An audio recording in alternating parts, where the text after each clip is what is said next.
Okay, मागच्या वेळेस आपण एन्झाईम कायनेटिक्स पर्यंत आलो होतो.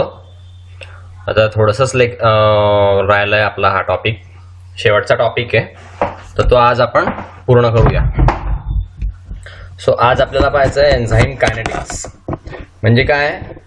तर एन्झाईम टाकल्यानंतर सबस्ट्रेटमध्ये त्या एन्झाईमची जी ॲक्शन होते त्यामुळे रिॲक्शन कशी पुढे जाते हे एन्झाईम कायनेटिकमध्ये दाखवलेलं आहे. केमिकल रिॲक्शनचा स्टडी असतो याच्यामध्ये, ज्याच्यामध्ये एन्झाईमचा वापर केलेला असतो कॅटॅलिसिस म्हणून. हे कॅटॅलिसिस जे ते एन्झाईममध्ये डायरेक्टली भाग घेत नाहीत, पण एन्झाईमचा जो रेट असतो तो रेट हे फार मोठ्या प्रमाणावरती प्रभावित करत असतात. म्हणून एन्झाईम टाकल्यामुळे त्या रिॲक्शनचा रेट जो आहे तो खूप जास्त वाढत असतो. तर तो रेट कसा वाढतो तर ते ह्या एन्झाईम कायनेटिकमध्ये दिसून येतं. एन्झाईम कायनेटिकमध्ये रिॲक्शनचा रेट मोजला जातो. वेगळ्या वेगळ्या कंडिशनमध्ये रिॲक्शनचा रेट काय आहे हे या एन्झाईम कायनेटिकमध्ये पाहायला गेलेलं असतं. सो ते आपण आज पाहणार आहोत.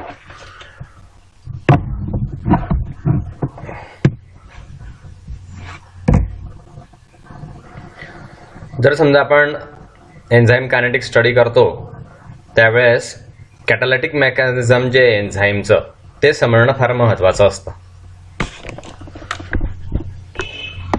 मेटाबॉलिझममध्ये एन्झाईमचा रोल महत्त्वाचा असतो आणि तो समजणं फार महत्त्वाचं असतं. त्याची ॲक्टिव्हिटी कशी कंट्रोल केली जाते आणि कुठलं पण आपण ज्यावेळेस औषध घेतो तर त्याची ॲक्शन सुद्धा या एन्झाईमला इनहिबिट करणारी असू शकते. म्हणून एन्झाईम स्टडी करणं मेटाबॉलिक ॲक्टिव्हिटीच्या स्टडीमध्ये फार नेसेसरी असतं. ओके, सो हे एन्झाईमचं कायनेटिक म्हणजे आपण त्याच्या रिॲक्शनचा रेटचा स्टडी आता पाहूया. एन्झाईम हे प्रोटीन असतात, नेहमी प्रोटीन असतात आपल्याला माहिती आहे. दुसऱ्या मॉलिक्युलला ते मॅनिप्युलेट करतात. थिनझाईम्स असं त्याला म्हणतात. थिनझाईम्स म्हणजे सबस्ट्रेट्स. थिनझाईम सबस्ट्रेट हे जे टार्गेट मॉलिक्युल्स असतात या एन्झाईम्सचे, हे एन्झाईमच्या ॲक्टिव्ह साईटला बाइंड होतात आणि प्रॉडक्टमध्ये ट्रान्सफर होतात. वेगळ्या वेगळ्या स्टेप्स त्याच्यामध्ये असतात, त्या स्टेपमधून पास होऊन मग प्रॉडक्टमध्ये कन्व्हर्शन होतात. तर याला एन्झायमॅटिक मेकॅनिझम असं म्हणतात. तर आता हे जे एन्झायमॅटिक मेकॅनिझम आहे याच्यामध्ये पहिल्यांदा मायकेलिस आणि मेंटेन या सायंटिस्टने सांगितलेलं कायनेटिक्स जे ते आपण पाहूया. एन्झाईम कायनेटिक आणि केएम व्हॅल्यू कशी काढतात ती याच्यामध्ये दिसतं. एन्झाईमला याच्यामध्ये ई म्हटलं गेलं आहे, सबस्ट्रेटला एस म्हटलं गेलं आहे. हे ज्यावेळेस एकमेकांमध्ये मिसळले जातात तर अनस्टेबल एन्झाईम सबस्ट्रेट कॉम्प्लेक्स तयार होतो. एन्झाईम आणि सबस्ट्रेटचा कॉम्प्लेक्स तयार होतो, अनस्टेबल असतो तो. त्याच्या पुढे अजून रिॲक्शन होत असते आणि फायनल प्रॉडक्ट निघायचा बाकी असतो. सो त्या अनस्टेबल एन्झाईम सबस्ट्रेट कॉम्प्लेक्सला EX असं म्हटलं, ES. आणि मग जो प्रॉडक्ट असतो त्याला P म्हटलेलं आहे. सो इथे रिॲक्शन दाखवली आहे बघा, E+S रिव्हर्सिबल रिॲक्शन आहे. K1 आणि K2 हे एन्झाईम्स वापरले तर हा एन्झाईम सबस्ट्रेट कॉम्प्लेक्स तयार झाला. नंतर K3 वापरलं आहे तर इथे निघालं E+P. तर ई म्हणजे एन्झाईम आहे, हे जसंच तसं राहत असतं या रिॲक्शनमध्ये. तुम्हाला माहिती आहे, आपण मागे पण सांगितलं आहे की एन्झाईम रिॲक्शनमध्ये डायरेक्ट पार्ट घेत नाही. विदाउट टेकिंग पार्ट एन्झाईम ही ॲक्टिव्हिटी करत असतं. तर हे एन्झाईम जसंच तसं राहिलं आणि प्रॉडक्ट तयार झालं, पी म्हणजे प्रॉडक्ट. ओके, सो अशा रीतीने हे रिॲक्शन जी आहे ती होत असते. K1, K2 आणि K3 हे व्हेलॉसिटी कॉन्स्टंट आहे त्या रिॲक्शनसाठी. ओके, त्यांना ॲरोने दाखवलेलं आहे. सो Km जे ते मायकेलिस मेंटनचा कॉन्स्टंट आहे किंवा ब्रिग्स आणि हॅल्डन्सचा कॉन्स्टंट आहे. त्याला फॉर्म्युलाने दिलेलं आहे बघा, Km is equal to K2 plus K3 divided by K1. Velocity constant आहे हे सगळे. व्हेलॉसिटी कॉन्स्टंट म्हणजे आपण ज्यावेळेस व्हेलॉसिटी मोजतो त्यावेळेस तो एक कॉन्स्टंट त्याच्यामध्ये ॲड करावा लागतो. तो कॉन्स्टंट आपण तिथे घेतलेला आहे. ओके, सुटेबल अल्जेब्रिक मॅनिप्युलेशन केलं की मग इक्वेशन जे येतं ते हे आहे, V is equal to V max म्हणजे सबस्ट्रेट Km प्लस एस. हे झालं इक्वेशन पहिलं. व्ही म्हणजे काय, मेजर्ड व्हेलॉसिटी. व्ही मॅक्स म्हणजे काय, मॅक्झिमम व्हेलॉसिटी. एस म्हणजे सबस्ट्रेटचं कॉन्सन्ट्रेशन आणि Km म्हणजे मायकेलिस मेंटनचा कॉन्स्टंट. सो हे चार याच्यामध्ये जे दिलेले आहेत त्याचा अर्थ हा आहे. नाव मेजर्ड व्हेलॉसिटी जी आहे ती व्ही मॅक्सच्या अर्धी आहे असं आपण समजू. ओके, तर मग काय होईल equation 1, 1/2 V max is equal to, इथे नुसतं व्ही घेतलं होतं, ती व्हेलॉसिटी व्ही मॅक्सच्या अर्धी आहे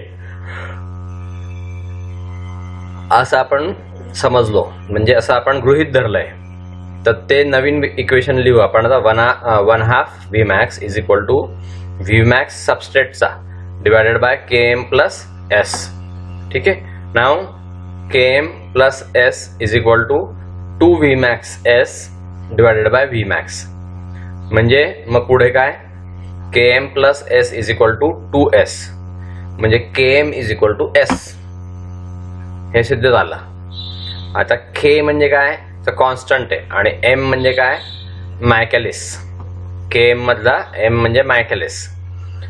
तर Km किंवा मायकेलिस मेंटन कॉन्स्टंट याला असं डिफाईन केलं गेलं आहे. मग डेफिनेशन झाली याची. आता बघा या इक्वेशन वरून की सबस्ट्रेट कॉन्सन्ट्रेशन जे expressed in moles per litre, moles per litre मध्येच सांगितलेलं असलं पाहिजे ते. Okay, concentration.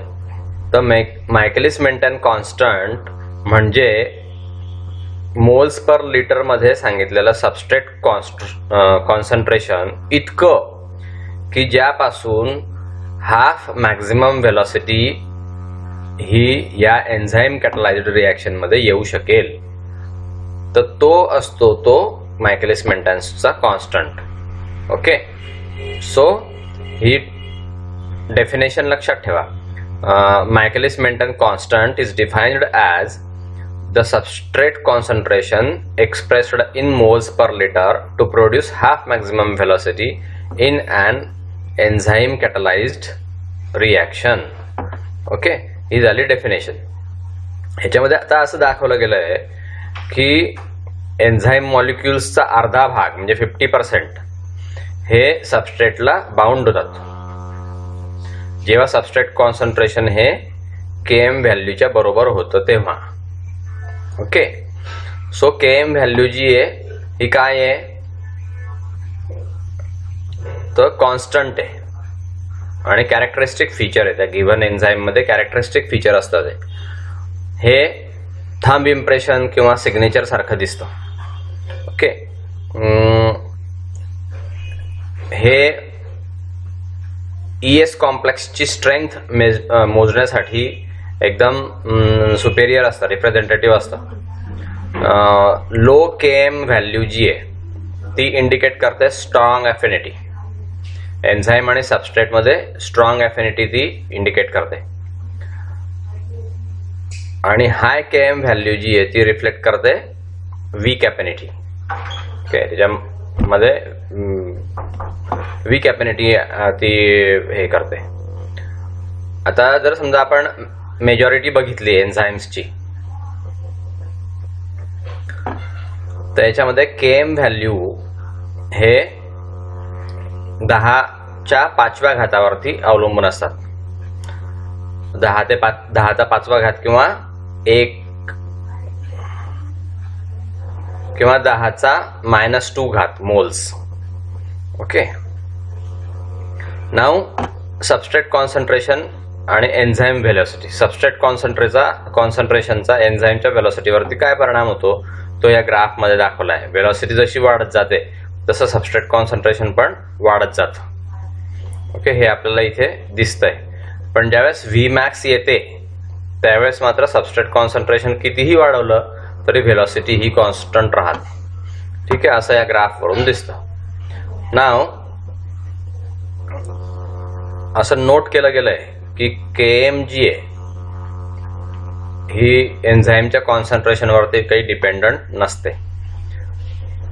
नाव लाईन-वीवर किंवा बुर्क डबल रेसिप्रोकल प्लॉट जर आपण बघितला तर तो कसा आहे पाहूया. खाली Km काढण्यासाठी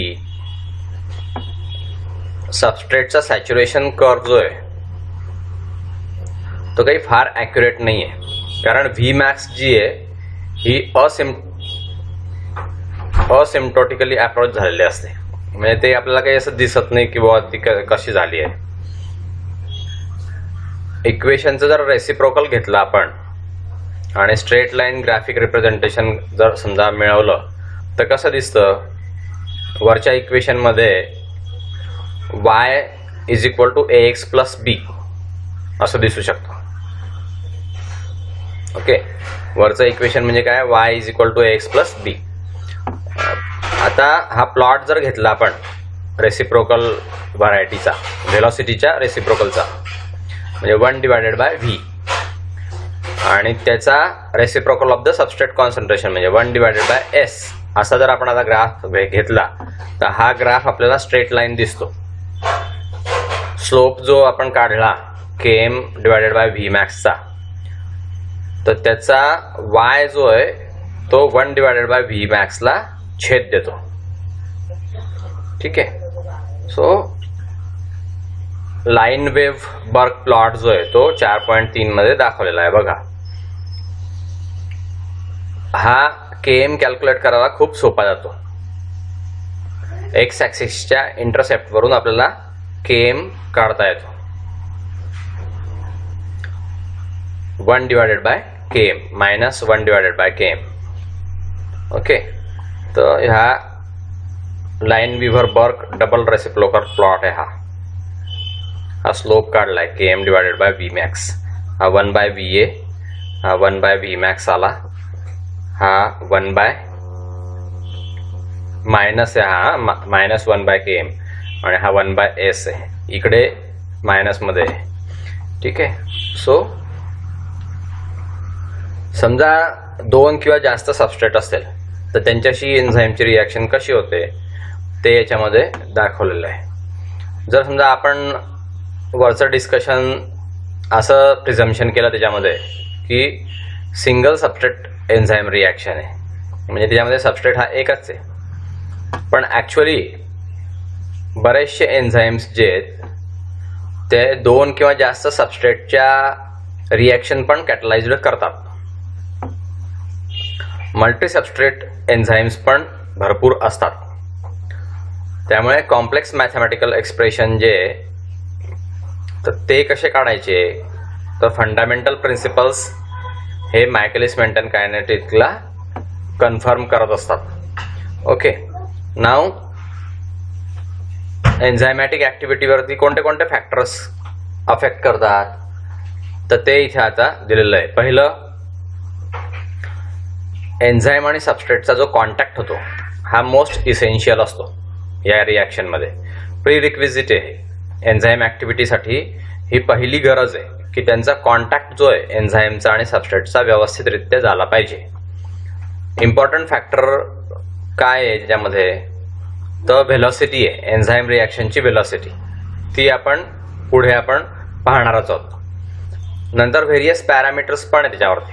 एन्झाईमच्या रिॲक्शनची ॲक्टिव्हिटी होण्यासाठी बरेचसे पॅरामीटर्स पण आहे. पहिला पॅरामीटर आहे सबस्ट्रेट, दुसरा आहे pH, नंतर टेम्परेचर, नंतर एन्झाईमचं कॉन्सन्ट्रेशन नंतर इनहिबिटर्स, एन्झाईमला इनहिबिट करणारे म्हणजे त्याची ऍक्टिव्हिटी थांबवणारे पण काही घटक असतात. ते जर तिथे प्रेझेंट असले तर एन्झाईमची ऍक्टिव्हिटी व्यवस्थितरित्या होऊ शकत नाही, रिॲक्शन व्यवस्थित होऊ शकत नाही. तर ते इनहिबिटर तिथे आहेत का नाही आहेत त्याच्यावरती पण एन्झाईमची ऍक्टिव्हिटी अवलंबून असते. आणि ऍक्टिव्हेटर्स म्हणजे एन्झाईमला ऍक्टिव्हेट करणारे पण काही लोक असतात. ते ऍक्टिव्हेटर जर प्रेझेंट नसले तर एन्झाईम हे इनॅक्टिव्ह फॉर्म मध्ये असतं. मग ते इनॅक्टिव्ह फॉर्म मधलं एन्झाईम हे ऍक्टिव्हिटी दाखवत नाही आणि रिॲक्शन होत नाही. म्हणून ऍक्टिव्हेटर्स तिथे आहेत की नाही हे सुद्धा तिथे महत्वाचं असतं. तर आता हे एक एक पॅरामीटर आपण एक एक पाहूया. पहिला parameter substrate concentration. Enzyme concentration constant जर आपण ठेवलं आणि सबस्ट्रेट कॉन्सन्ट्रेशन हे जर वाढवलं तर एन्झायमॅटिक रिॲक्शन जी आहे ती सुरुवातीला चांगली वाढते. सबस्ट्रेट कॉन्सन्ट्रेशन जर इन्क्रीज केलं, अजून इन्क्रीज केलं तर व्हेलॉसिटी जी आहे रिॲक्शनची ती प्रॅक्टिकली कॉन्स्टंट राहते.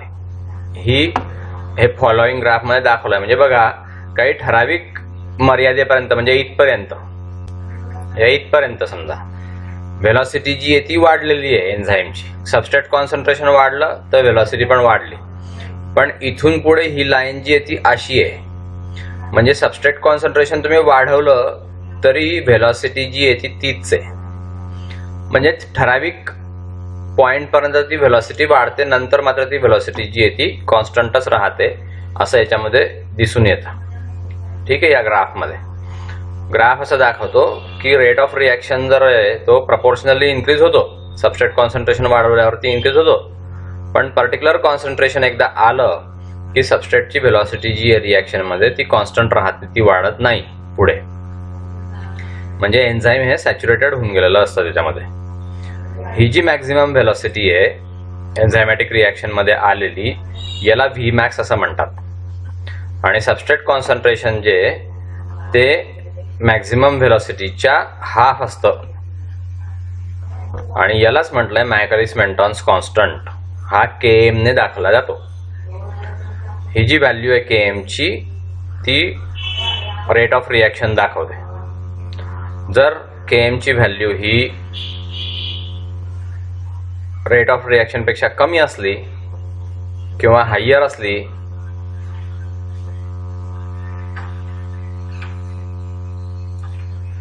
आणि इफ Km ची व्हॅल्यू हायर असली आणि रेट ऑफ रिॲक्शन जर लोअर असली तर काय होतं ते इथे दाखवलं आहे. सबस्ट्रेट कॉन्सन्ट्रेशन पहा S plus E ES E minus S E plus product हे याच्यामध्ये आहे.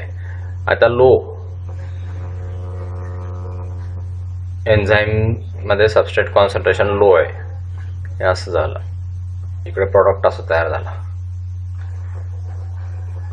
3/4 सॅच्युरेटेड झालं आहे सबस्ट्रेट.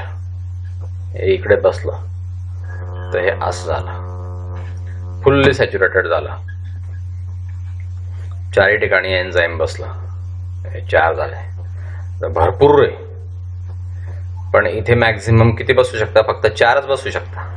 त्यामुळे हे 4च राहील. असं हे सबस्ट्रेट कॉन्सन्ट्रेशन फिगर मध्ये दाखवलंय बघा तुम्ही. म्हणजे तुम्ही एन्झाईम कॉन्सन्ट्रेशन वाढवलं तर इथपर्यंत तुमची प्रॉडक्ट हे इन्क्रीज होऊ शकतं. पण तुम्ही अजून एन्झाईम कॉन्सन्ट्रेशन वाढवलं तर त्याला एन्झाईमला बाइंड व्हायला जागाच नसल्यामुळे ते जसंच तसं राहतं आणि प्रॉडक्ट मात्र तेवढंच राहतं. प्रॉडक्ट नंतर वाढत नाही ठराविक कॉन्सन्ट्रेशन नंतर. हे या फिगर मधून डायग्रामॅटिक रिप्रेझेंटेशन मधून फार छान दाखवलंय. आलं लक्षात तुमच्या? नाव आता साईड जर समजा आपण बघितली जिथे सबस्ट्रेट मॉलिक्युल्स हे एन्झाईमला अटॅच होतात तर त्याला ऍक्टिव्ह साईट असं म्हटलं गेलेलं आहे. ओके. असं जर समजा ॲझ्युम केलं आपण किंवा असं जर समजा समजलं की तिथे 4 साईट आहे, 4 ऍक्टिव्ह साईट आहे एन्झाईमवरती जिथे सबस्ट्रेट अटॅच होऊ शकतो. तर 1 मॉलिक्युल एन्झाईमचा तिथे अटॅच होतो. कॉन्सन्ट्रेशन जर लो असेल तर 1, 2, 3 साईट ज्या आहेत रिकाम्या राहतात. रिॲक्शनची व्हेलॉसिटी जी आहे ती प्रॉडक्ट फॉर्म होतं. पण हे ज्यावेळेस वाढत जातं त्यावेळेस सबस्ट्रेटचं कॉन्सन्ट्रेशन हे 4s होऊन जातं, सॅच्युरेशन मध्ये येतं. मग सुपर सॅच्युरेशन जर केलं तरी सुद्धा प्रॉडक्ट हे सेमच राहतं. हे वरची जी फिगर आहे ही इथे समजावून सांगितलेली आहे. त्यामुळे व्हेलॉसिटी ऑफ रिॲक्शन जी आहे ती इनिशियली वाढते पण नंतर ती कॉन्स्टंटच राहते. नाव एन्झाईम कॉन्सन्ट्रेशन हा दुसरा फॅक्टर आता पाहू आपण. जर समजा रेट ऑफ एन्झाईम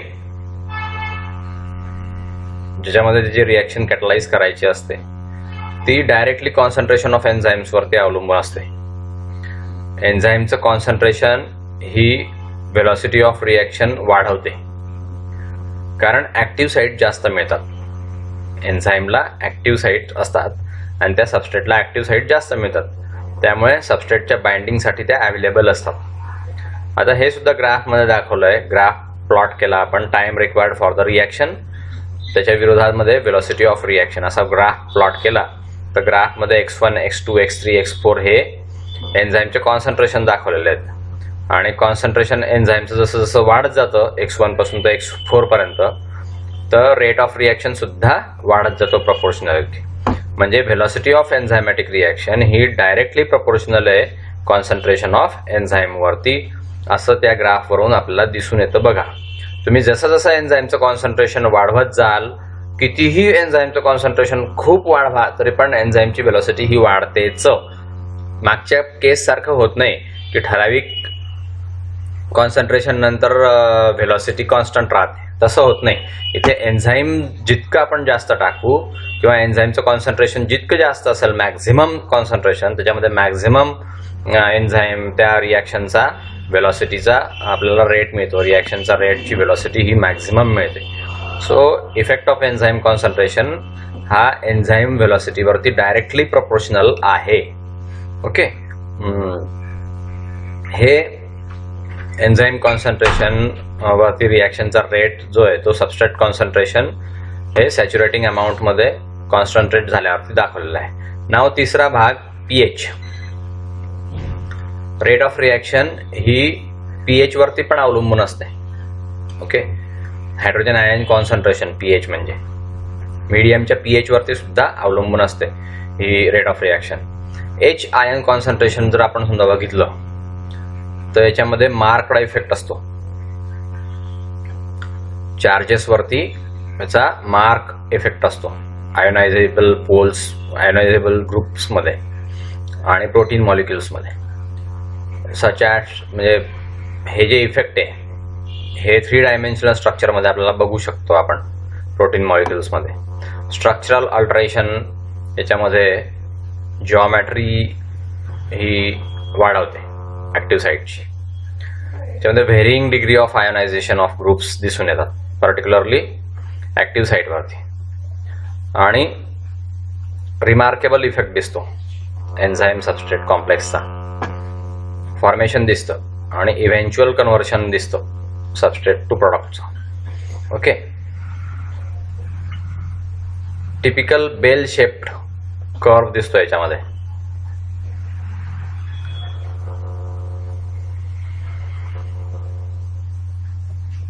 पीएच ची ऍक्टिव्हिटी जर समजा आपण बघितली फिगर मध्ये तर याच्यामध्ये बेल शेप कर्व दिसतो. तर इफेक्ट ऑफ पीएच हे एन्झाईम कॅटलाइज रिॲक्शन मध्ये कसं होतं, काय होतं ते पाहू आपण. एन्झाईम जर समजा आपण EH2 असं धरलं, 2 डिसोसिएबल प्रोटॉन्स याच्यामध्ये आपण अझ्युम केलेले आहेत, EH अझ्युम केलेली आहे ऍक्टिव्ह फॉर्म. तर जेव्हा पीएच वाढतो त्यावेळेस EH2 जे आहे ते डिसोसिएट होतं आणि ऍक्टिव्ह EH तयार होते, म्हणून ऍक्टिव्हिटी पण इन्क्रीज होत असते. पीएच इन्क्रीज केली तर ऍक्टिव्हिटी पण इन्क्रीज होते. पण ज्यावेळेस पीएच ही मॅक्झिमम असते तर EH फॉर्म जो आहे तो पण त्याच्यामध्ये राहतो, त्यामुळे मॅक्सिमम राहतो. तर ही ऍक्टिव्हिटी एन्झाईमने दाखवली गेलेली आहे पीएचला. ओके, पण पीएच ही जर समजा आपण अजून वाढवली, ऑप्टिममच्या पण पुढे आपण पीएच वाढवली तर EH हा अजून डिसोसिएट होत जातो आणि E तयार होत राहतो. हे काही ऍक्टिव्ह फॉर्म नाही आहे एन्झाईमचं, त्यामुळे पुढे पीएच जर वाढवली ऑप्टिमम लेवलच्या पुढे पण तर ऍक्टिव्हिटी जी आहे ती कमी होत जाते. आणि त्यामुळे हा बेल शेप कर्व आलेला आहे. आता बघा, एन्झाईमची व्हेलॉसिटी ही वाढली वाढली वाढली वाढली वाढली वाढली वाढली, पण नंतर व्हेलॉसिटी कमी होऊन गेली, कमी होत गेली, कमी होत गेली, कमी होत गेली. याच्यामध्ये ऑप्टिमम पीएच इथे बघा तुम्ही, इथे वाढते वाढते वाढते वाढते वाढते वाढते वाढते वाढते, ऑप्टिमम पीएच ही वाढतेच आहे. ओके, पण ही व्हेलॉसिटी ऑप्टिमम पीएचच्या वाढण्याने ठराविक लेवलपर्यंत ऑप्टिमम व्हेलॉसिटी वाढते, पण ती नंतर कमी होऊन जाते. मग अजून जर समजा आपण पीएच इथून तर इथपर्यंत अजून एवढी वाढवली तर ही इथली जी आहे ती इथपर्यंत येऊन जाते. एन्झाईमची व्हेलॉसिटी ही इतकी कमी होऊन गेलेली आहे. ओके, सो हा बेल शेप कर्व आपल्याला याच्यामध्ये दिसतो. नाव ऑप्टिमम पीएच एन्झाईमची ही टेबलमध्ये दाखवलेली आहे बघा. अल्कलाइन फॉस्फेटेजला 9.2 pH लागते, लायपेजेसला 7 pH लागते, अमायलेजला 6 to 7 pH लागते, ऍसिड फॉस्फेटेजला 5.5 pH लागते, पेप्सिनला 1.5 ते 2.5 pH लागते. अशा रीतीने प्रत्येक एन्झाईमला वेगळ्या वेगळ्या pH लागतात. त्याच्यावरती रेट ऑफ रिॲक्शन हा मॅक्झिमम असतो. नाव ऑप्टिमम पीएच शी एन्झाईमचा काही संबंध नसता लिव्हिंग सिस्टीम मध्ये, पण लिव्हिंग सिस्टीम जी आहे ती फेअरली कॉन्स्टंट पीएच मेंटेन करते आणि त्याच्यामध्ये बफरिंग पण असतं. आपल्या लिव्हिंग सिस्टीम मध्ये बफरिंग पण असतं. बफर हे असे सबस्टन्स असतात, असे काही रिॲक्शनचे असे काही केमिकलचे मिक्सचर असतात बफर म्हणजे, की त्या बफरच्या मिक्सचरमध्ये आपण ऍसिड टाकलं तरी पण पीएच वाढत नाही आणि बेस टाकली तरी पण पीएच कमी होत नाही. सो बफर जर समजा असेल त्या सिस्टीम मध्ये, तुम्ही ऍसिड किंवा बेस ऍड केल्यावरती सुद्धा पीएच चेंज होत नाही. हे त्या बफरचं फंक्शन असतं. तर आपल्या बॉडीमध्ये असे बफर असतात आणि आपल्या बॉडीमध्ये वेगवेगळ्या ठिकाणी वेगवेगळ्या प्रकारची पीएच अशी मेंटेन करून ठेवलेली असते. त्यामुळे त्या एन्झाईम्सची ऍक्टिव्हिटी व्यवस्थित होते. आपले जे डायजेस्टिव्ह एन्झाईम्स असतात, बरेचसे एन्झाईम्स आपल्या शरीरामध्ये सिक्रेट होत असतात, त्या एन्झाईमची ऍक्टिव्हिटी व्यवस्थित होण्यासाठी हे पीएच जी आहे ती ऑप्टिमम असावी लागते. नाव टेम्परेचर हा नेक्स्ट फॅक्टर पाहू आता आपण. एन्झाईमची ऍक्टिव्हिटी जी आहे ही टेम्परेचर वाढवलं तर वाढत जाते, मॅक्झिमम पर्यंत येते, नंतर ऍक्टिव्हिटी जी आहे ती डिक्लाइन व्हायला लागते. आणि अजून जर समजा आपण टेम्परेचर वाढवलं तर ती ऍक्टिव्हिटी एकदम कमी होऊन जाते. तर याच्यामध्ये सुद्धा बेल शेप्ड कर्व दिसतो. टेम्परेचर जे ते एन्झाईम जोपर्यंत मॅक्झिमम ऍक्टिव्हिटी पर्यंत जातात त्यापर्यंत टेम्परेचर वाढवलेलं चांगलं असतं. पण एकदा मॅक्झिमम ऍक्टिव्हिटी मिळाली की मग टेम्परेचर तिथे कॉन्स्टंट ठेवलं पाहिजे, नाही तर मग एन्झाईमची व्हेलॉसिटी कमी होऊन जाते टेम्परेचर जास्त आपण वाढवलं तर. हे इथे बेल शेप कर्व मध्ये दिसतंय बघा. सेम आपण जसं याच्यामध्ये बघितलं, पीएच मध्ये बघितलं, तसं या टेम्परेचरच्या बाबतीमध्ये आहे. सुरुवातीला जर समजा आपण टेम्परेचर वाढवलं तर रिॲक्शनची ऍक्टिव्हिटी वाढते, मॉलिक्यूलला जास्त एनर्जी मिळते, त्यामुळे ऍक्टिव्हिटी वाढते, रिॲक्शनचा रेट वाढतो.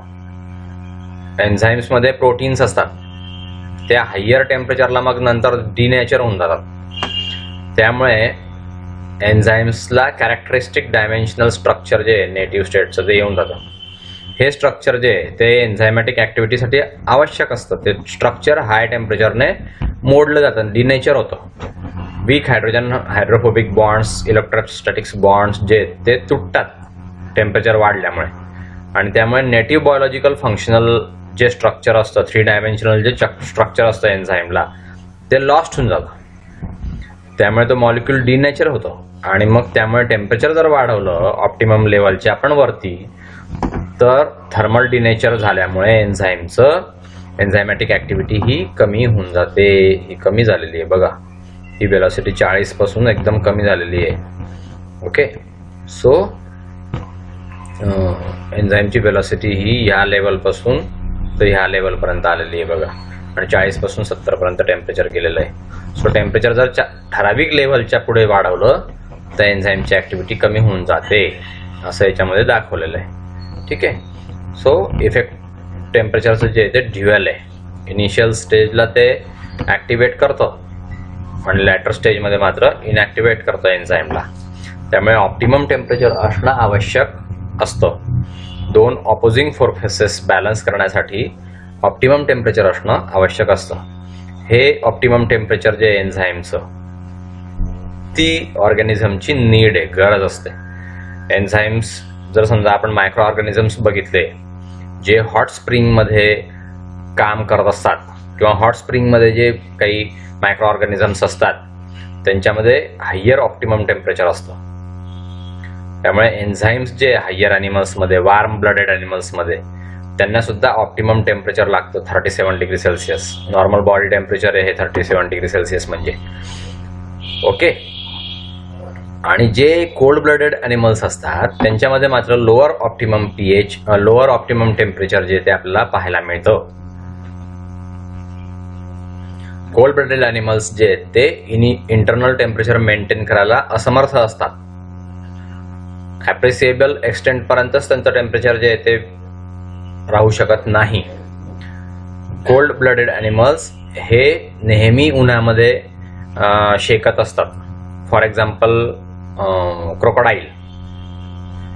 तसं वार्म ब्लडेड ॲनिमल्सच्या बाबतीमध्ये नसतं. वार्म ब्लडेड ॲनिमल्स हे ठराविक लेवलपर्यंत आपल्या बॉडीचं टेम्परेचर जे आहे ते कॉन्स्टंट ठेवत असतात. त्यामुळे त्यांच्या शरीरामध्ये एन्झाईम ॲक्टिव्हिटी ही व्यवस्थित होत राहते. म्हणून वार्मर क्लायमेट्समध्ये हे जे कोल्ड ब्लडेड ॲनिमल्स असतात ते फार लवकर मरतात.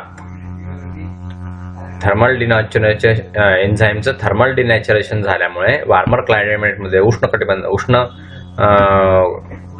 कटिबंधामध्ये किंवा उष्ण वातावरणामध्ये कोल्ड ब्लडेड ॲनिमल्स हे लगेच मरतात. सो प्रॉडक्ट कॉन्सन्ट्रेशनचा इफेक्ट हा 5वा इफेक्ट आहे. जर समजा आपण रिॲक्शन प्रॉडक्ट हा गोळा केला आणि त्यामुळे एन्झाईम व्हेलॉसिटी डिक्रीज होत जाते. रिॲक्शन प्रॉडक्ट जसा जसा गोळा होत जातो त्यामुळे एन्झाईमची व्हेलॉसिटी कमी कमी होत जाते.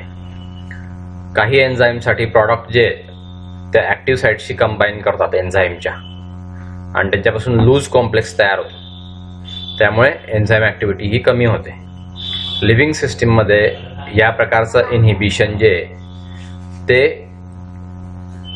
प्रॉडक्ट फॉर्म जे झालेलं असतं त्याचं लगेच रिमूव्हल केलं जातं. त्यामुळे अशा प्रकारचं इनहिबिशन हे स्टॉप केलं जातं लिव्हिंग सिस्टीममध्ये. नाव इफेक्ट ऑफ ॲक्टिवेटार्स. काही एन्झाईम्स जे आहेत त्यांना सर्टन इनऑर्गॅनिक मेटॅलिक कटायन्स लागतात त्यांची ॲक्टिव्हिटी दाखवण्यासाठी. For example Mg2+, Mn2+, Zn2+, Ca2+, CO2+, Cu2+, Na+, K+, हे सगळे त्यांना कटायन्स लागत असतात. कटायन्स म्हणजे पॉझिटिव्हली चार्ज. त्याशिवाय त्या एन्झाईमची ॲक्टिव्हिटी होत नाही हे कटायन्स प्रेझेंट असल्याशिवाय. याच्यापैकी कोणतं वेगळ्या वेगळ्या एन्झाईम्सला वेगळ्या वेगळ्या कटायन लागतं. हे कटायन असल्याशिवाय त्यांची ॲक्टिव्हिटी होत नाही.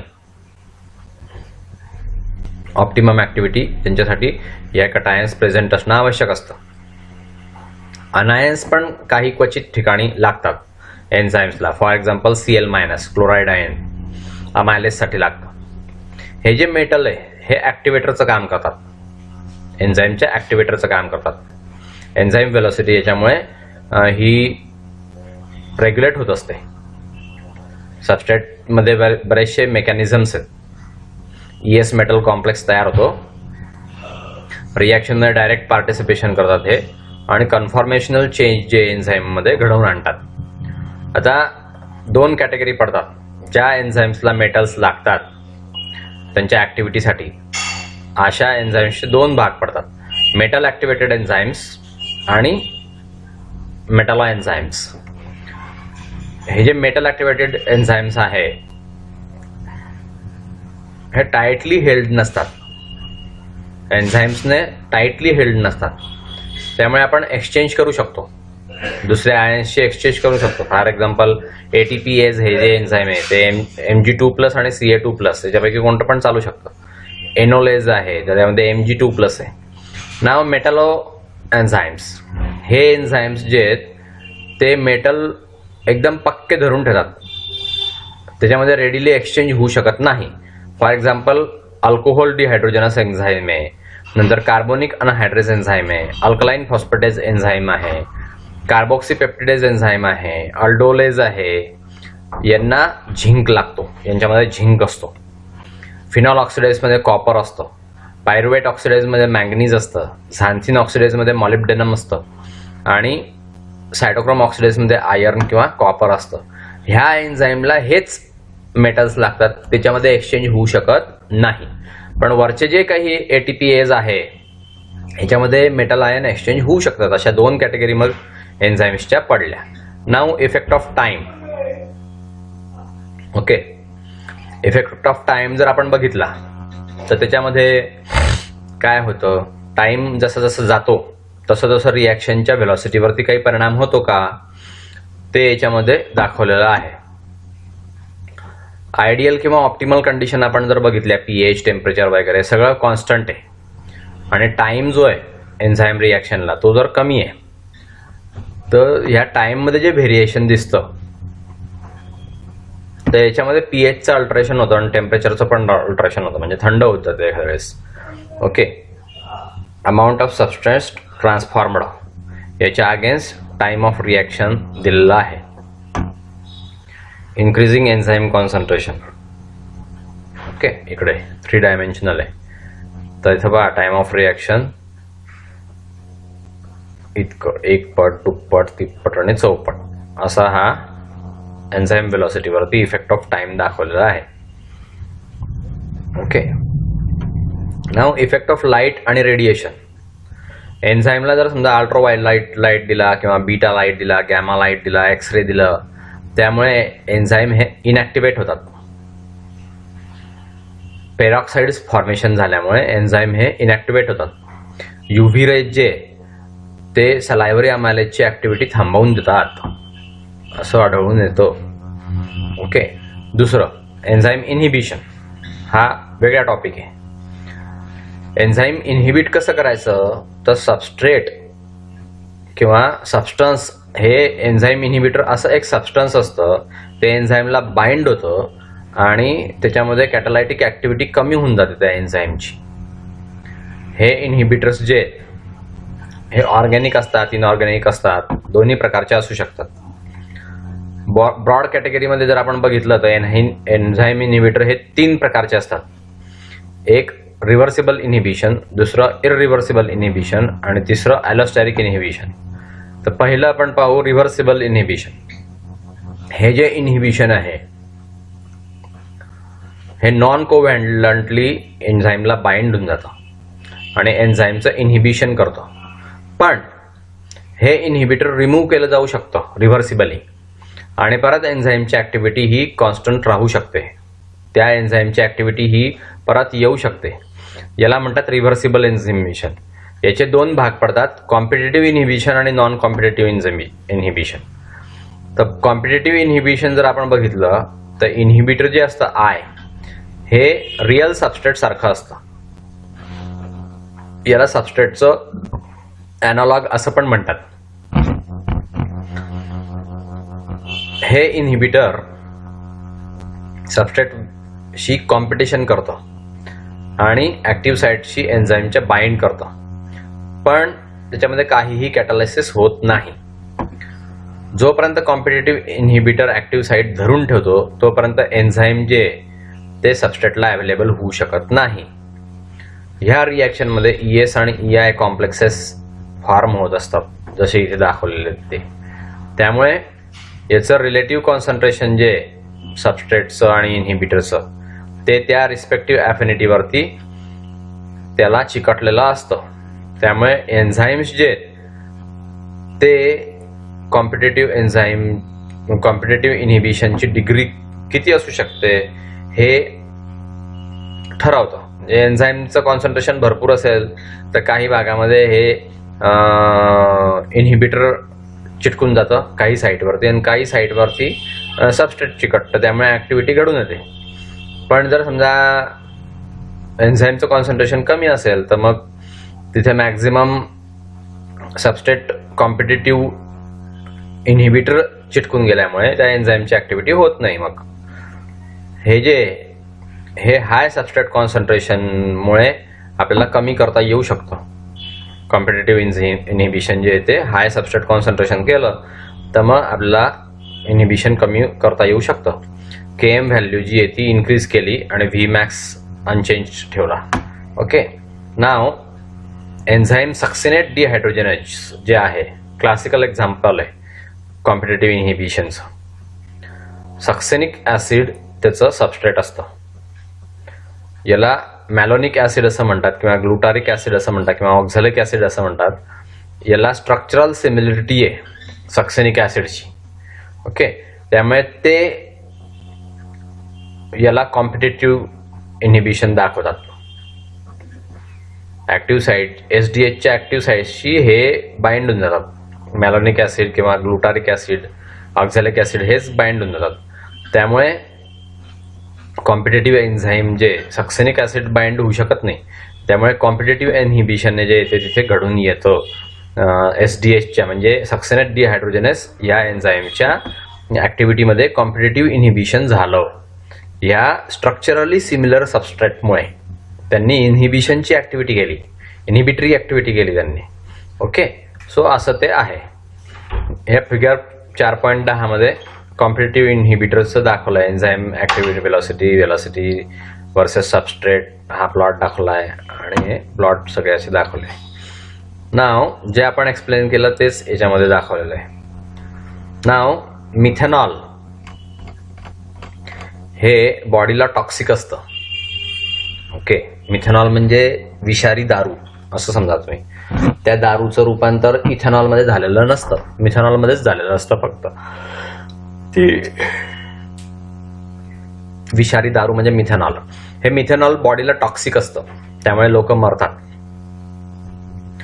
ज्यावेळेस ते फॉर्मॅल्डिहाइडमध्ये कन्व्हर्ट होतं अल्कोहोल डिहायड्रोजनेस एन्झाईममुळे, या मिथेनॉलचं रूपांतर फॉर्मॅल्डिहाइडमध्ये होतं.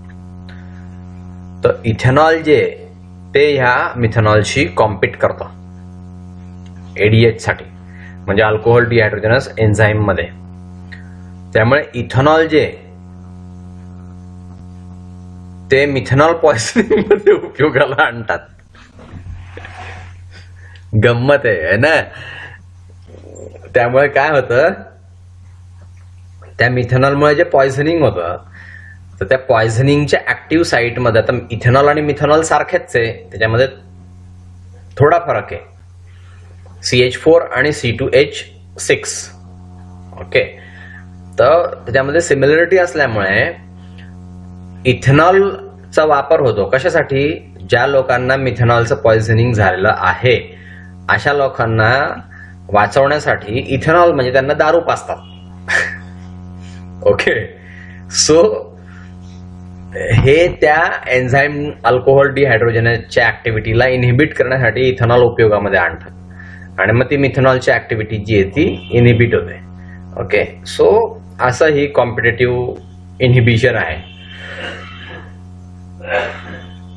नाव अँटीमेटाबोलाइट्स हे केमिकल कंपाऊंड्स. अँटीमेटाबोलाइट्स हे केमिकल कंपाऊंड आहेत, ते मेटाबॉलिक रिॲक्शनला ब्लॉक करतात म्हणून त्यांना अँटीमेटाबोलाइट्स असं म्हणतात.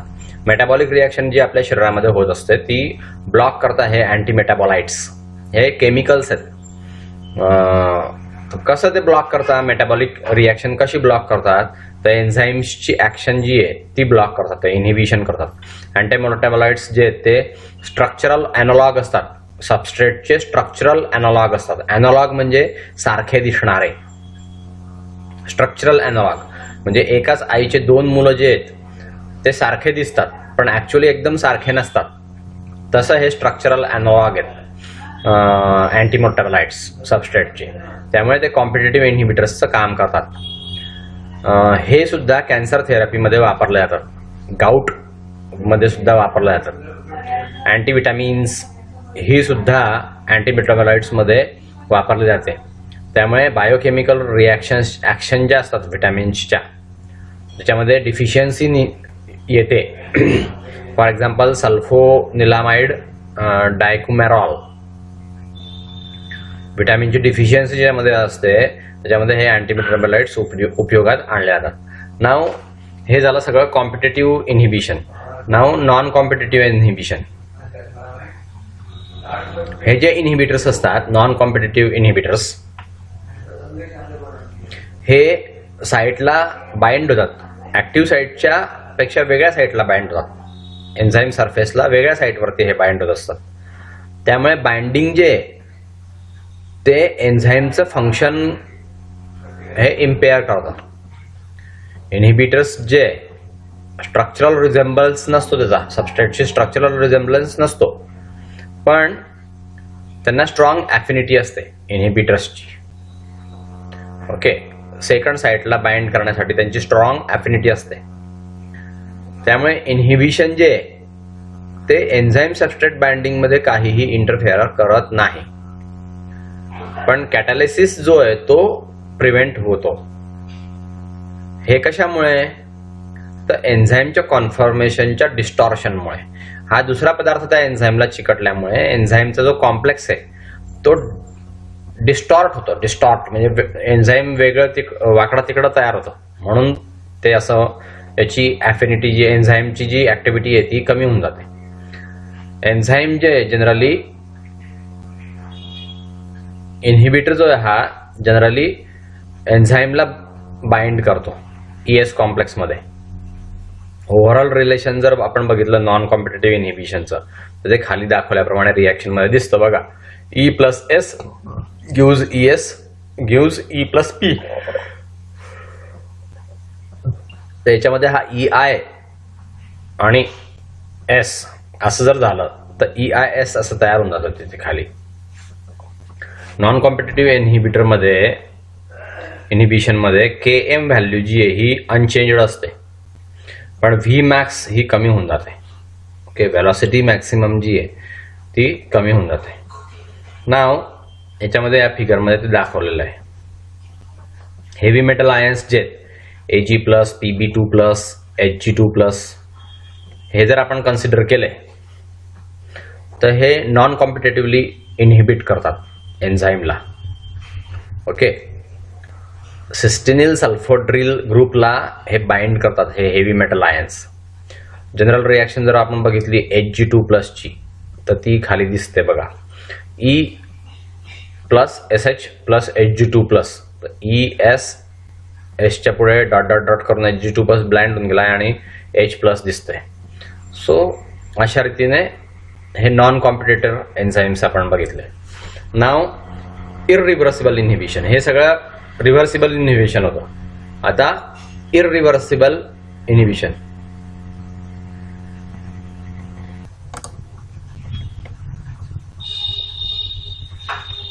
सो इररिव्हर्सिबल इनहिबिशन आता पाहू. इररिव्हर्सिबल इनहिबिशन म्हणजे काय? एकदा जर समजा इनहिबिशन झालं, एन्झाईमच्या ऍक्टिव्हिटीचं इनहिबिशन एकदा झालं की ते परत एन्झाईमची ऍक्टिव्हिटी रिस्टोअर नाही होऊ शकत. ती एन्झाईम ऍक्टिव्हिटी जी आहे ती पूर्णपणे बंद होऊन जाते. सो इनहिबिटर्स जे ते एन्झाईमला कोव्हॅलंटली बॉन्ड होत, तर ती एन्झाईमची ऍक्टिव्हिटी जी आहे ती रिव्हर्सिबल, म्हणजे आपल्याला परत ती एन्झाईमची ऍक्टिव्हिटी सुरू नाही करता येऊ शकत, रिस्टोअर नाही करता येऊ शकत. एकदा इनहिबिशन झालं की इनहिबिशन झालं, ते रिव्हर्स नाही करता येत आपल्याला. कोव्हॅलंटली हे एन्झाईमशी बॉन्ड होऊन जातात इनहिबिटर्स आणि त्या एन्झाईमला इनॅक्टिव्हेट करून टाकतात, जे परत आपल्याला एन्झाईमची ऍक्टिव्हिटी रिस्टोअर नाही करता येत. हे जे इनहिबिटर्स आहेत हे टॉक्सिक किंवा पॉइझनस सबस्टन्सेस असतात. आयोडो ॲसिटेट हे इररिव्हर्सिबल इनहिबिटर आहे.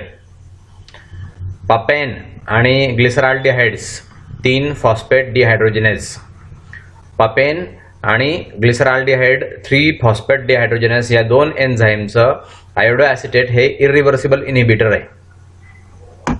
आयोडो ॲसिटेट जे ते सल्फेड्रिल म्हणजे SH ग्रुपशी बाइंड होऊन जातं ऍक्टिव्ह साईटला, आणि हे एन्झाईम्स जे आहेत हे इनॅक्टिव्ह होऊन जातात, त्यांची ऍक्टिव्हिटी परत आपल्याला सुरू करता येत नाही. डायआयसोप्रॉपिल फ्लोरोफॉस्फेट हा नर्व गॅस आहे, जर्मन्स मध्ये हा डेव्हलप केलेला आहे. सेकंड वर्ल्ड वॉरच्या वेळेस यांनी हा गॅस डेव्हलप केलेला आहे. हा सिरीन ज्याच्यामध्ये असतं त्या एन्झाईमशी बाइंड होऊन जातो इररिव्हर्सिबली. त्यामुळे ज्या ऍक्टिव्ह साईट ज्या आहेत त्या बंद पडतात. त्यामुळे सिरीन प्रोटीएज, ऍसिटिल कोलिन एस्ट्रेज हे एन्झाईमची ऍक्टिव्हिटी होत नाही. बरेचसे ऑर्गॅनोफॉस्फॅट इन्सेक्टिसाइड जे आहेत, फॉर एक्झाम्पल मॅलॅथिऑन, हे ॲनिमलला टॉक्सिक असतात. मॅनला सुद्धा हे मॅलॅथिऑन टॉक्सिक आहे, कारण ऍसिटिल कोलिन एस्ट्रेज याची ऍक्टिव्हिटी त्या मॅलॅथिऑनने ब्लॉक होते. नर्व कंडक्शनसाठी जी ऍक्टिव्हिटी इसेन्शियल असते, त्याशिवाय आपल्या नर्वमधून कोणताही संदेश जाऊ शकत नाही, कोणताही स्टिम्युलस पास नाही होऊ शकत. तर त्यामुळे माणूस मरतो किंवा कोणताही ॲनिमल मरतो. हे मॅलॅथिऑनमध्ये असतं. सो ऍसिटिल कोलिन एस्ट्रेजची ऍक्टिव्हिटी ब्लॉक करतो हे मॅलॅथिऑन. त्यामुळे व्हायटल बॉडी फंक्शन्स ज्या आहेत त्याच्यामध्ये पॅरालिसिस होतो, म्हणजे बंद पडतात त्या व्हायटल बॉडी फंक्शन्स. नाव सुसाईड इनहिबिशन. सुसाईड इनहिबिशन हे इरिव्हर्सिबल इनहिबिशनचं स्पेशलाइज्ड फॉर्म आहे. या केसमध्ये काय होतं, ओरिजिनल इनहिबिटर जे असतं स्ट्रक्चरल, त्याचा स्ट्रक्चरल अॅनालॉग किंवा कॉम्पिटेटिव्ह इनहिबिटरचा स्ट्रक्चरल अॅनालॉग हा मोर पोटंट फॉर्ममध्ये कन्वर्ट केला जातो. सेम एन्झाईम कडून हे कन्व्हर्शन होतं आणि ते इनहिबिशन घडवून आणतं. जे नवीन इनहिबिटर तयार झालेलं असतं ते इररिव्हर्सिबली एन्झाईमशी बाइंड होतं. ओरिजिनल इनहिबिटरच्या कॉन्ट्रास्टमध्ये असतं हे. जे ओरिजिनल इनहिबिटर हे रिव्हर्सिबली बाइंड होत असतं, पण हे नवीन झालेला हा जो इनहिबिटर आहे तो इररिव्हर्सिबल असतो. सुसाईड इनहिबिशनचं बेस्ट एक्झाम्पल म्हणजे ॲलोप्युरिनॉल. गाऊटच्या ट्रीटमेंटसाठी हे वापरलं जातं. ॲलोप्युरिनॉल हे झॅन्थिन ऑक्सिडेजचं इनहिबिटर आहे. ते ॲलॉक्झॅन्थिनमध्ये कन्वर्ट होतं आणि जास्त इफेक्टिव्ह इनहिबिशन करतं एन्झाईमचं. म्हणून प्युरिन आणि पिरॅमिडिन ॲलॉनॉग जे आहेत कॅन्सर थेरपीमध्ये वापरले जातात. हे सुसाईड इनहिबिशनच्या ऍक्टिव्हिटीने एक्सप्लेन करतात. 5-फ्लुरोयुरॅसिल हे कन्वर्ट होतं फ्लुरो डिऑक्सी युरिडायलेट मध्ये. हे थायमिडायलेट इनहिबिट एन्झाईम करतो सिंथेसिस. त्यामुळे न्यूक्लियोटाइड सिंथेसिस जे आहे ते थांबून जातं. सो याच्यामध्ये सुसाईड इनहिबिशनचा भाग आहे. नाव ॲलोस्टेरिक इनहिबिशन. काही एन्झाईमच्या मध्ये ॲडिशनल साइट्स असतात, त्यांना ॲलोस्टेरिक साइट असं म्हणतात. ॲलो म्हणजे आदर ग्रीकमध्ये. ऍक्टिव्ह साइटच्या व्यतिरिक्त अजून काही साइट असतात. हे जे एन्झाईम्स आहेत यांना ॲलोस्टेरिक एन्झाईम असं म्हणतात. ह्या ज्या ॲलोस्टेरिक साइट आहेत ह्या काही जागा आहेत एन्झाईमच्या मॉलिक्युलसाठी. ॲलोस्टेरिक इफेक्टर्स जे आहेत त्याच्यामध्ये काही सबस्टन्सेस असतात, त्याला ॲलोस्टेरिक मॉड्युलेटर्स असं म्हणतात. त्याला इफेक्टर्स किंवा मॉडिफायर्स असं म्हणतात. हे ॲलोस्टेरिक साइटला जोडले जातात आणि एन्झाईमची ऍक्टिव्हिटी रेग्युलेट करतात. एन्झाईम ऍक्टिव्हिटी इन्क्रीज होते. पॉझिटिव्ह ॲलोस्टेरिक इफेक्टर जर असेल तर एन्झाईमची ऍक्टिव्हिटी वाढते. त्याला ऍक्टिव्हेटर साइट असं म्हणतात. पण त्याच्या विरुद्ध बाजूला निगेटिव्ह ॲलोस्टेरिक इफेक्टर जो असतो तो ह्या ॲलोस्टेरिक साइटला जोडला गेला तर त्याला इनहिबिटर साइट असं म्हणतात आणि त्यामुळे एन्झाईमची ऍक्टिव्हिटी ही इनहिबिट होत असते. नाव एन्झाईम ऍक्टिव्हिटी लिव्हिंग सिस्टीम मध्ये कशी रेग्युलेट होते आता याच्यामध्ये आपण पाहू. बायोलॉजिकल सिस्टीम मध्ये एन्झाईम ऍक्टिव्हिटीचं रेग्युलेशन जे ते डिफरंट स्टेजेसमध्ये होतं. बऱ्याचशा खाली दिलेल्या पद्धतीनुसार त्यांचं रेग्युलेशन होत असतं आणि सेल्युलर इकॉनॉमी ही मेंटेन केली जाते. पहिलं ॲलोस्टेरिक इनहिबिशन, दुसरं ऍक्टिव्हेशन ऑफ लॅटरल एन्झाईम, तिसरं कंपार्टमेंटेशन ऑफ मेटाबॉलिक पाथवेज, चौथं कंट्रोल ऑफ एन्झाईम सिंथेसिस, पाचवं एन्झाईम डिग्रेडेशन आणि सहावं आयसो एन्झाईम्स. असे 6 ते प्रकार असतात. नाव पहिलं ॲलोस्टेरिक रेग्युलेशन किंवा ॲलोस्टेरिक इनिबिशन. याच्यामध्ये काही एन्झाईम्स जे आहेत ते ॲडिशनल साइट्स निर्माण करतात. त्याला ॲलोस्टेरिक साइट असं म्हणतात. ॲलो म्हणजे अदर. ओके. याच्यामध्ये ऍक्टिव्ह साइट जर आपण बघितली तर हे एन्झाईम्स जे आहेत त्याला ॲलोस्टेरिक एन्झाईम्स असं आपण म्हणतो. ही ॲलोस्टेरिक साइट जे आहे ते युनिक प्लेस आहे एन्झाईमच्या मॉलिक्युलसाठी. नाव ॲलोस्टेरिक इफेक्टर्स. काही सबस्टन्सेस जे त्याला ॲलोस्टेरिक मॉड्युलेटर्स असं म्हणतात, म्हणजे इफेक्टर्स किंवा मॉडिफायर्स.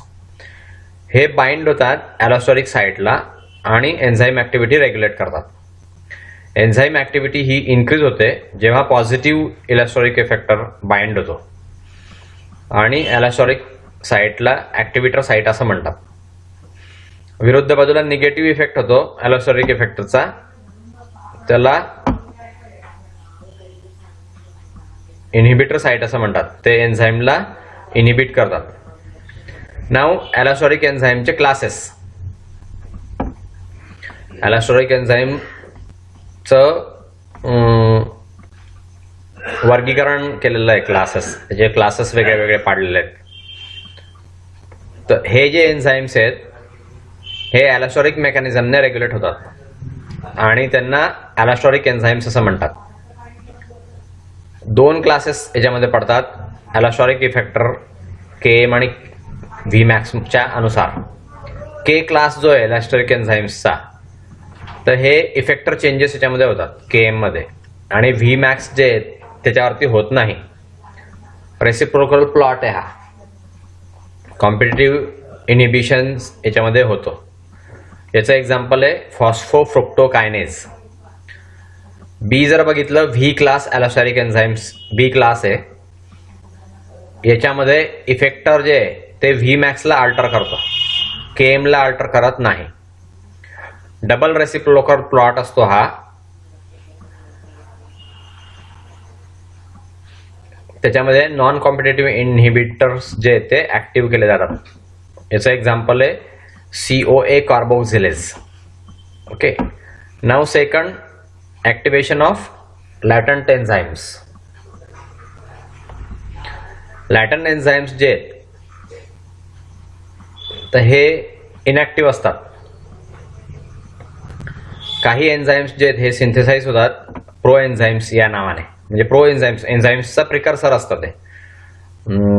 झायमोजेन्स त्याला म्हणतात.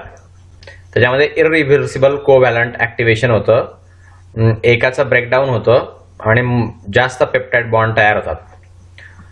हे जे प्रो एन्झाईम्स आहेत यांना कायमोट्रिप्सिनोजेन, पेप्सिनोजेन, प्लाझ्मिनोजेन असे नाव आहेत. कायमोट्रिप्सिनोजेन हे ऍक्टिव्ह ज्यावेळेस होतं त्यावेळेस त्याला कायमोट्रिप्सिन असं म्हणतात. पेप्सिनोजेन हे ज्यावेळेस ऍक्टिव्ह होतं त्यावेळेस त्याला पेप्सिन असं म्हणतात. प्लाझ्मिनोजेन हे ज्यावेळेस ऍक्टिव्ह होतं त्यावेळेस त्याला प्लाझ्मिएज असं म्हणतात. सो ऍक्टिव्ह एन्झाईम जे ते कायमोट्रिप्सिन, पेप्सिन, प्लाझ्मिन असे हे ऍक्टिव्ह एन्झाईम्स त्यापासून तयार होतात. हे जे एन्झाईम्स जर आपण बघितले ऍक्टिव्ह आणि इनॅक्टिव्ह फॉर्म्स मध्ये तर ते इंटरकन्व्हर्टिबल असतात. बॉडीची नीड कशी असते त्यानुसार त्यांचं इंटरकन्व्हर्शन होतं.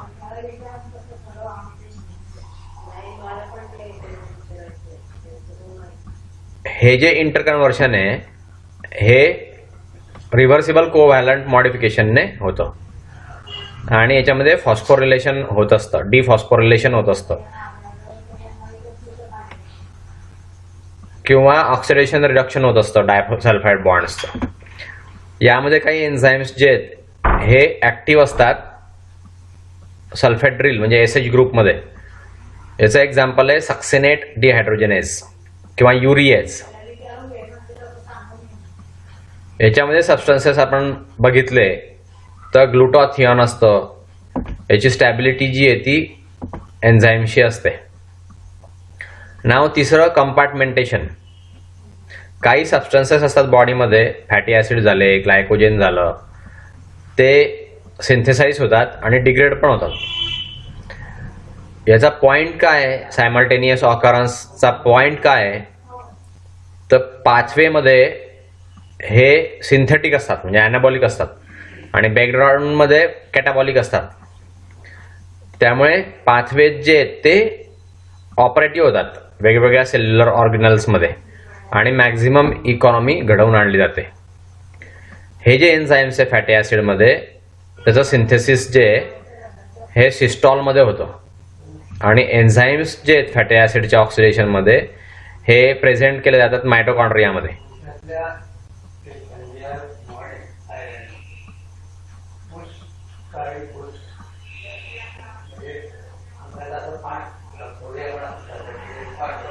बॉडीची नीड जशी असते तर त्यामध्ये हार्मोनल कंट्रोल होतो, दुसरे पण कंट्रोल होतात आणि हे फॅटी ॲसिड जे आहेत ते सिंथेसाइज होतात किंवा ऑक्सिडाइज होतात.